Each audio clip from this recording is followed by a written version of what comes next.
Hello friends! Alam nyo ba, I'm so honored kasi may nag-request lang naman netong recipe na to. At iyon ang aking viral na bestie. Nako!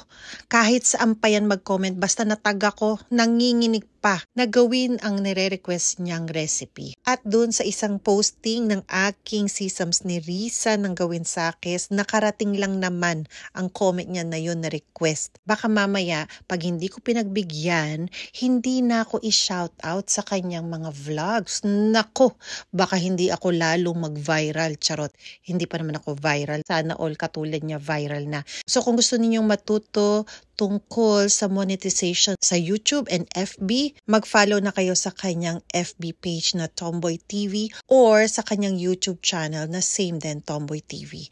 So ito, magsisimula na tayo dahil baka may masaltik na dyan, char. So uunahin natin na pakukuluan ang asukal and water hanggang sa ma-dissolve yung sugar. Ibig sabihin kapag natunaw na yung sugar. So ayan, kumukulo na siya. Hintayin lang natin hanggang sa mawala na yung nakikita yung puti na sandy-sandy na yan. Siyempre, alam nyo na yan ang sugar. At may mga saltiki na katulad ng bestie ko na dumikit dyan sa pan. O diba, kailangan nang gumamit ng spatula para madurog or madissolve na talaga yarn. At pagkatapos, ilalagay na natin yung milk. Hahaluin lang to para mag-collab sila. So okay na yan mga friends. Ililipat lang natin sa bowl and then palalamigin lang natin bago idagdag ang mga itlog. At habang pinapalamig natin, gagawa na tayo ng pastry dough. Sisimulan lang natin sa butter. Tapos, idadagdag natin yung icing sugar or powdered sugar. Pwede nyo pagsabayin yan kaso tatalsik. Kaya yan, pinaghiwalay ko. So, ayan, nag-mix ko na. O, diba? Happy New Year. Sumabog na. Yan na nga ba ang sinasabi ko O, diba? So, ngayon kukuha ko ng spatula para naman halu-haluin itong mixture na to dahil nakakasapak naman. So, ayan, mimix ko muna siya ng spatula para hindi ako matalsikan. So, ayan, okay na. Pwede na siguro nating haluin. O, ayan, wala na siyang sapak. Konti na lang. Imimix lang natin yan hanggang maging well-incorporated. Charot. So, ayan, okay na yan. Nag-collab na sila. At light na rin yung color ng butter. So, hindi ko pala napindot yung record. So, ayan, nga tayo. Basta hinalo ko na yung all-purpose flour and then yung half lang ng beaten egg.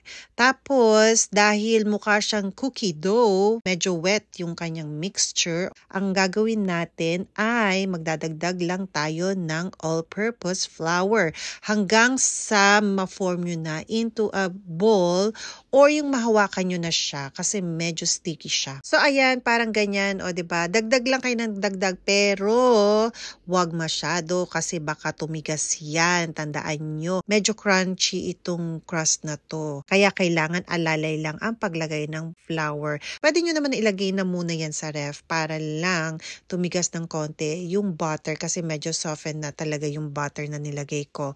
Pero kung gusto nyo naman talaga na medyo manageable, lagyan nyo lang ng all-purpose flour little at a time. Charot. Pie crust kasi yan, kaya kailangan yung alam ninyo may crunch. Yung tipong pagkagat, it melts in your mouth. Charot. Ewan ko ba kung anong pinagsasabi ko. So, ayan, nahahawakan ko na siya. Hindi na masyadong dumidikit ang kamay ko. So, ayan, pino-form ko lang yan. Charot. Tapos, ilalagay ko lang siya sa aluminum foil dahil wala naman akong plastic wrap. Ilagay lang sa ref ng mga 30 minutes or at least yung mag-ano na siya ng konti. Medyo lumamig na siya. So, ngayon, syempre, malamig na itong milk mixture. So, ilalagay na natin itong eggs. Pero, ibibit muna natin siya na parang scrambled eggs. Charot. Para mag-collab lang ang egg yolks and egg whites. At pasensya naman po, nakalimutan ko na naman pindutin yung record naman kasi masyadong aligaga ang utak ko kasi naman yung viral queen na kaibigan ko na bestie ko pa ang nag-request. Kaya naman I'm so nervous. Charot. So ayan, hinalo ko lang ang eggs dito sa milk mixture pero sinala ko siya para walang buo-buo. Tapos hayaan lang yan. Pwede nyo ilagay sa ref overnight or mga 1 hour or 2 pwede na. Tapos ilabas nyo na lang ulit. At ihulma na yung dough. Wala ako nun kaya yan na lang yung mga tart molds. Nako, ayoko nang bumili, hindi pa naman ako viral. So dyan na muna tayo, tsaga-tsaga na muna tayo. So ayan, hinati-hati ko lang yan, pero halos kulangin ako. Kaya naman, nag-bar 1 from 2 pa ako, charot. Para lang ma-feel lahat yan na pie crust. Kasi naman, ang hirap naman kung tatanggalin ka pa, diba? Lavar ng lavar. Bake lang yan sa preheated na oven na 350 degrees Fahrenheit. Tapos, mga 20 minutes pwede na.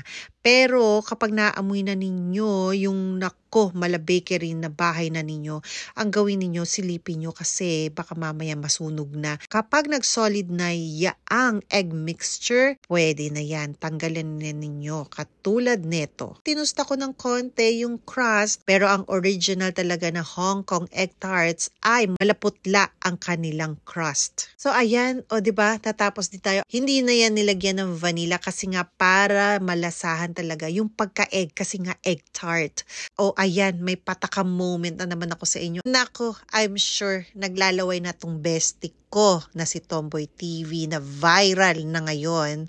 Hay nako, malamang bibili na yan kasi hindi yan gagawa eh. Alam nyo na, wala yang time dahil busy sa kakagawa ng content niya. At sa kakasagot lang naman ng mga paulit-ulit nating mga tanong sa on and off niyang professional mode ng Meta na yan pambihira. Hindi na natapos. O siya, ang dami ko ng maritesan dito. So paano gumawa na kayo? Enjoy!